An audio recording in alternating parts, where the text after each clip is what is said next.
एक आदमी अपनी शादी की 5वीं सालगिरह मनाने के लिए पत्नी का इंतजार कर रहा था। तभी अचानक एक भिखारन वहां आ पहुंची। उसके शरीर से एक लकड़ी की पट्टी गिर गई। उसे देखते ही आदमी के होश उड़ गए, क्योंकि वह वही पट्टी थी जो उसने कभी अपनी पत्नी को प्रेम की निशानी के रूप में दे रखी थी।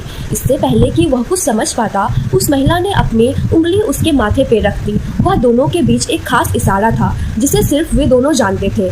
आदमी ने हैरानी से पूछा कि आखिर वह कौन है, लेकिन महिला बस हल्का सा मुस्कुराई और अगले ही पल बेहोश होकर गिर गई। आदमी को यकीन हो गया था कि इस महिला के अंदर कोई बहुत बड़ा राज छिपा है। वह तुरंत उसे उठाकर हॉस्पिटल ले गया। अस्पताल में कपड़े बदलते समय महिला की उंगली से एक अंगूठी गिर गई। अंगूठी देखते ही आदमी का दिल बैठ गया। उस पर उसका नाम और उसकी पत्नी का नाम लिखा था। वह वही शादी की अंगूठी थी जो उसने 10 साल पहले अपनी पत्नी को पहनाई थी। लेकिन उसकी पत्नी तो इस वक्त घर पे बिल्कुल ठीक है। फिर यह महिला आखिर कौन है?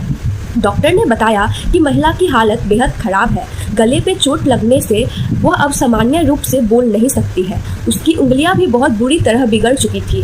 आदमी ने घबराकर पूछा कि उसकी उंगलियां के साथ आखिर क्या हुआ था।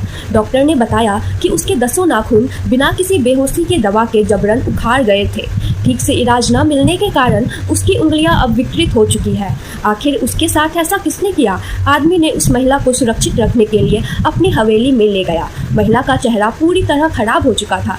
जैसे ही उसकी बेटी ने उसे देखा, वह डरकर चिल्लाई कि सामने कोई राक्षस है और भाग गई। यह देखकर महिला का दिल टूट गया। उसने मन ही मन कसम खाई कि वह अपना चेहरा ठीक करवाएगी और एक दिन अपनी बेटी से दोबारा पूरे सम्मान के साथ मां कहलवाएगी।